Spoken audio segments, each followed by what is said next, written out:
I'm back here again working on the 86 F-250 that's getting a 5.9 Cummins out of a 90 Dodge D250 in it.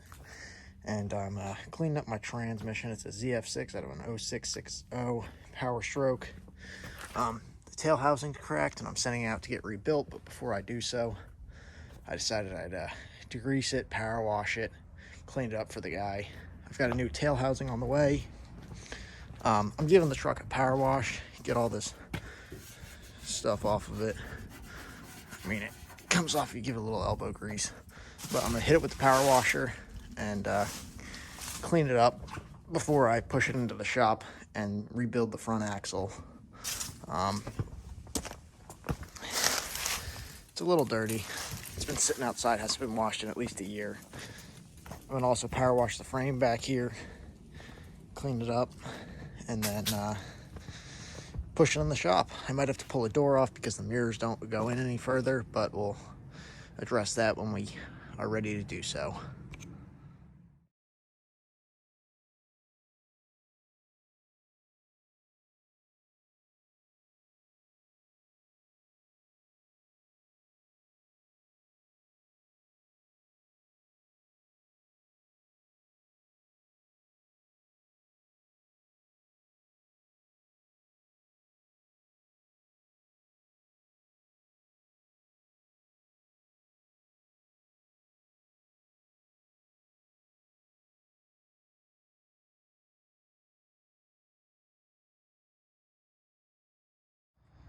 Here I got the truck all washed up. I'm still cleaning up the trans. It was pretty greasy, as you can see, on the tail housing, which is getting replaced. I showed you earlier because of that. Not all the dirt came off, so I'm doing a second round of degreaser. I just used this oven cleaner I get at the Dollar Tree. It's $1 a can, and it is really good. It's probably not good to breathe in, but you know, don't use it inside. I'll use it in a well-ventilated area. Pulled it in, it just barely fit in the door, and I had to take the passenger door off because it was too wide with the mirrors. But I've got it pushed in. I'm getting ready to put the transmission in. Then I'm going to have a downpipe built, put the exhaust manifold on, button up a few things on the motor, and rebuild the front axle. But while I brought it in, I put on the 1-inch body lift that I decided I'm going to be running. Here, I'll get you a look at that. It's a body lift that I made myself. Ordered 1-inch billet aluminum spacer. They're lathe extrusion scraps on eBay. They're 3-inch in diameter, 1-inch thick. Drilled a hole right through the center of them. Where's the... to bring the cab up. Here's the ZF6 I'm going to be running. I got to get that in there tomorrow, but I wanted the 1-inch body lift to get me a little bit more clearance.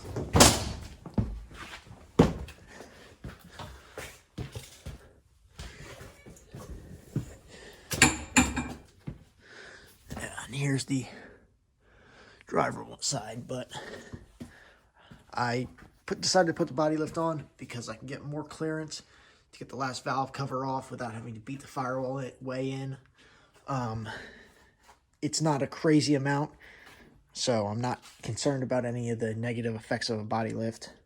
Also, to fit a ZF6 under the trans tunnel without having to cut a lot of it, the body lift helps a lot with that. You only really should have to beat it with a hammer in a few spots. But I've got a few more pucks for the front, for the core support.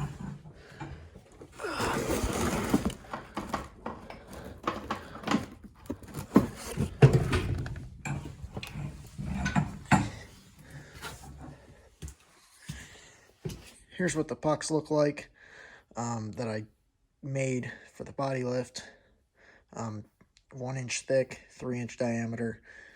Found the center close enough, drilled a hole, and then I think I put just under a 1/2-inch hole because the body mount bolts are 7/16. Gives a little wiggle room.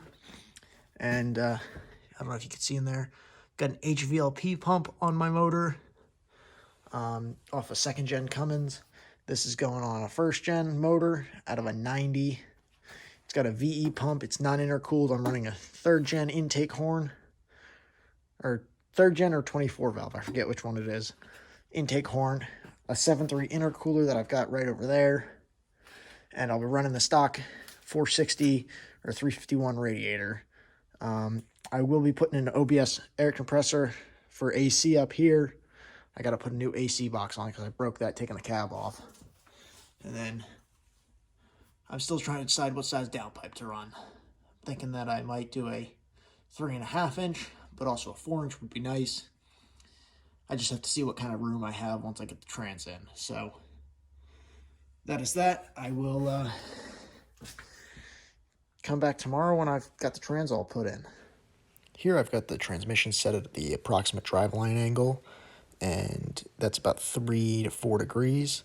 Here's the amount of the trans tunnel that I cut out to fit the trans. It's not a whole lot. I ended up having to weld it back in because I didn't need to cut it out. Here's the front axles. I start to disassemble it. I'm pulling the hubs apart. The grease was okay, not terrible, but it was a little dirty. The spindles there, I got it all off and cleaned up a little bit. I was trying to get the spindle off the knuckle, which proved to be very difficult. I ended up putting the rotors back on in the hub nut and then beating it off with a sledgehammer. The parts were very rusty, so I used a needle scaler and a wire wheel to clean them up. And then I, got some primer on them and started to paint them. This was in the middle of winter, so it was a little difficult, but that's okay. I put the bullet heater facing them, and it was a nicer day, so that was good. Here I'm replacing the inner axle seals on my Dana 60 differential. Front axle out of a 1995 F-350. It should be the same for 85 to 97. The seal's down inside the axle tube, so you have to pull the carrier out. So right now I'm draining all my gear oil out of there. That doesn't look too hot, but yeah, we got to change those axle seals. I already got it stripped all the way down. I'm rebuilding the front end, new ball joints, bearings, U-joints, everything, the whole 9 yards, brakes. Basically, everything on the front axle is getting done. The only seal that I'm not touching is the pinion seal, and the only bearings that I'm not touching are in the differential, but those shouldn't be an issue. This diff had quite a few miles on it, but everything feels good in there. I mean, there's very little, backlash. I mean, I know that's not how you measure it correctly. You're supposed to do it on the carrier, but once I get this cover off, I can do that. Okay, so we're back. I got the diff pulled out of the carrier pulled out of the housing. So, I mean, it's a little rusty in here, but I'm not too concerned about that. This front diff is not going to be spinning all the time. I'm going to have the hub unlocked most of the time, so it's not too much of a concern for me. I took pictures of which side goes where, because these are directional. I didn't mark them, but I don't know if you can see here that 18 or 13, whatever it's supposed to be on the top on the passenger side, so I just know that how they go in with the pictures. I can orient them correctly. It had some RTV in between the spider gears from, they used too much RTV on the gasket surface. It bled in, got chunked off by the ring gear. As you can see some of it right here that I pulled out. So now we gotta go in there, and that's our seal in there. There's another one in there, and I did verify right now that it was a 354 gear set, which is exactly what the rear end has in it now, but not for long, because that rear end is going bye-bye, and I'm putting in a Super Duty rear end out of a 99, early 99, that has disc brakes, and then I will re-drill the hubs to 8x65. Here's how to do a Ford Dana 60 inner axle seal removal if you don't want to buy the tool. I have found that an upper ball joint off of a 92 to 96, or 97 F-350 is the perfect diameter of the axle tube. Like that. Fits perfectly in there. So you can just shove that all the way in there. And then I got a length of pipe that I use as a cheater bar. And I come over here and I put that on there just like that. And then you go to town on it with a hammer. And it'll pop right out. Okay, now here you go. I just beat it with the hammer. And I don't know if you can see right in there. The axle seal just popped right out. And then you just grab your ball joint. Bingo. Now it is a little dirty, so I'm gonna have to clean up the axle tube. But that is basically how you do it. Here I've got the spindles rebuilt, the new seals, new bearings, all that good stuff. New ball joints pressed into the knuckles after everything got painted. And then I'm putting the ball joints, or the knuckles, back on the axle. I did have to get one new spindle stud, but they don't make them for an OBS 92 to 97 anymore, so I ordered one for the 85 to 91 and then cut it down to the right size. It fit, it worked, but it's just what I could do. I figured it'd be better than no stud at all. Here's the driver's side. That went back together nice on the passenger side. And yeah, I got the spindle back on. I did struggle a little bit to put the hubs back on because the bearings were cold. The spindles were warm from sitting in the house all day. So I did struggle with that. I had to let them equalize in temperature a little bit because of the tight clearances. I got the rotors put back on, tires back on, and then it was back on all its wheels again. It's an HE351 CW turbo. A 3.5-inch downpipe. Comes down, I don't know if you can see. It goes in there. I did have to beat in the cab up in here.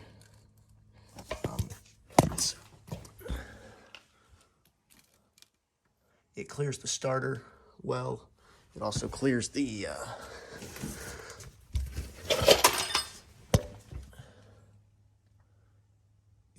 trans and the floor. I do have to hit the cab in a little bit more, that floor pan area, knock it in. I knocked it in a little bit right here. I don't know if you can see, for downpipe clearance. I do have some pie cuts coming.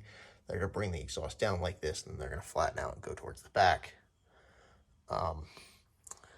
All of this is with a ZF6 in here, which makes it a little difficult to fit a downpipe because the starter's mounted higher than a ZF5. The ZF5 starter's right about there, so you could put a downpipe easier, but with the ZF6, the starter's higher, so then you have much tighter clearances. So I put in a 1-inch body lift so I could fit the downpipe, and then I only had to cut a little bit out of the transmission tunnel. Here I got a new diff cover from eBay. It's finned aluminum. It's nothing special. It's like $100 for the front axle. I figured since I put all that work into it, I may as well spruce it up with the new diff cover. And then I got my truck pushed outside just in time for it to snow. It's going to sit there for a while until I get back from school to continue working on it.